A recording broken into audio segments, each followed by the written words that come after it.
Оқушылар, мына суретте не бейнелеп ойлайсыздар? Не көріп тұрық экраннан? Иә? Егін, егістік. Енді астындағы сұрақты осы егісті алқабын қанша астық жинап алуға болады дейді. Шамамен қалай білуге оның көлемін, мөлшерін? Осындай егістік Иә? гектарын білмейміз ғой. Осы қанша аумақ алып жатқан көрсе, мынандай сұрақтар туындайды. Ол үшін егісті алқабының ауданын, одан кейін белгілі бір ауданда, мысалы метр квадрат жерде соның қанша масақ өсетінін, әр масақта қанша дәнек барын, және әр дәнектің салмағын білуіміз керек. Дұрыс па? Сол кезде осы ана егісті алқабында қанша мөлшерде, тонна мөлшерінде астық алуға болатынын шамамен болса да шығарып есептеуге болады. Енді осы суретімізге қатысты бүгінгі тақырыбымыз модификациялық өзгеріштік деп аталады. Белгілі өзгеріштің вариациялық қатары зертхана жұмысы соңында орындаймыз.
Енді оқушылар бана алынған сан мәліметтерімізді кестесіз соған орналастырайық. Сөзім сіздің бе? Жұмысымызды әрі қарай жалғастырайық. Енді осы кестесіздік қой, банаға сандық мәліметтер түсірдік қой. Солай ма? Аружан осы есептеуін бізге айтып жібер, оқып жібер ғой. 2 сантиметрде бір рет кездесті, 4 сантиметр 2 рет, 5 сантиметр 2 рет, 4,3 сантиметр бір рет, 5,5 сантиметр 3 рет, 6 сантиметр 2 рет, 7 сантиметр 4 рет, 7,5 сантиметр бір рет, 8 сантиметр бір рет, 9 сантиметр бір рет кездесті. Жақсы, ең сонда максималды вариант неше болды? 9 сантиметр. Яғни ең ұзыны жапырақтың, ал ең қысқасы не сантиметр? 2 сантиметр. Енді ең кездесу жиілігі жоғары қайсы? Неше сантиметр болды? 7 сантиметр 4 рет кездесті.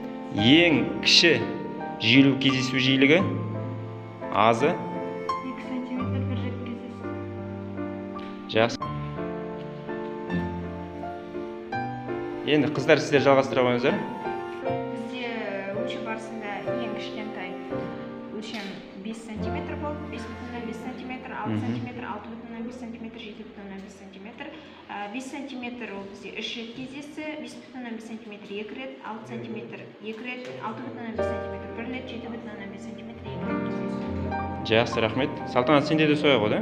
Иә. Сантиметрдің Көрсет бізге. жиілігі 1, 4 сантиметрдің көйду жиілігі 2, 5 сантиметрдің көйду жиілігі де 2. Тезірек тарқан. 5,3 сантиметрдің көбейту жиілігі 1, 5,5 сантиметрдің көбейту жиілігі 3, Кездесу жиілігі де. кездесу жиілігі 6 сантиметрдің кездесу жиілігі 2, 7 сантиметрдің кездесу жиілігі 4, 8 сантиметр. 8 сантиметрдің және 9 сантиметрдің кездесу жиіліктері 1. Осыларда шыққан санды не істедік? Қосып, Көбейттік бірінші, сосын көбейтіп, қосып, нешеге бөлдік? 18-ге бөлгенде Яғни 18 жапырақ есептелді, соны неше шықты бөлгенде? 5,104 шықты. Яғни барлық жапырақтардың орташа өлшем бірлігі ұзындығы неше сантиметр екен? 5,104 сантиметр. Жақсы, рахмет. Жұмысымызды әрі қарай жалғастырамыз. Енді алынған осы сандық мәліметтерімізді мынандай диаграммаға формулаға қойымыз керек, яғни m тең болады жиынтық жақшаның ішінде үлкен биік көбейтеміз пи бөлеміз кіші n-ге. Мына сандық мәліметтеріміз осындай есептеу жүргізуіміз қажет. Енді кім әзір, кім оқиды? Ләйлә оқи ғой. Сандық мәліметтеріңді. Сандық мәлімет бойынша жалпы өлшенген шие жапырағы 10, ал есеп бойынша 5 сантиметр ол қайталану бойынша 3 болғандықтан. Кездесу жиілігі. Кездесу жиілігі 3 болғандықтан көбейттік, 3-ке 5,5-ге көбейтіп, 6,2-ге көбейтіп, 6,5-ге оны 1-ге көбейтіп, 7,5-ге көбейтіп шыққан мәнді 10-ға бөлген кезде Қостық сосын. Шыққан саны. 10-ға бөлген кезде 5,95 сантиметр, яғни жуықтағанда 6 сантиметрге шықты. Жақсы, рахмет.